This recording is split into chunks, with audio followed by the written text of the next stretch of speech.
I have had this shield for a long time, but recently it began to bother me that the colors on the shield were only first portrayed in 13th century artwork. I want to portray the late 12th century, so because I'm a bit on the spectrum, I am going to repaint it in the manner of the 12th century map of Jerusalem. Here you can see clearly a Templar. There are only a few sources I use for completing my kit, and this one I use a lot for reference. To paint the whole thing, I apply 3 layers of acrylic paint. This I am doing all throughout the project. Now, enjoy the process.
Because we can only see one side of the shield in the source material, I am taking a bit of creative liberty.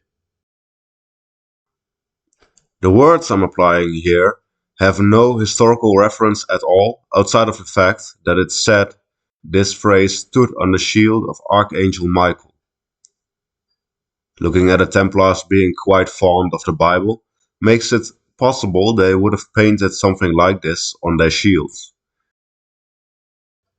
Using painter's tape here makes life way easier to paint everything.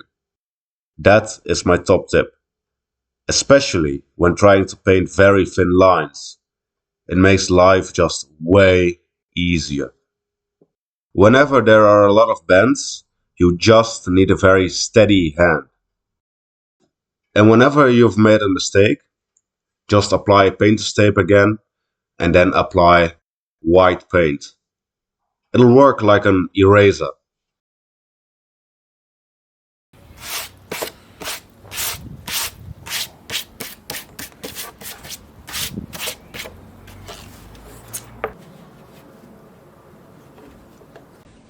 This is the shield finished.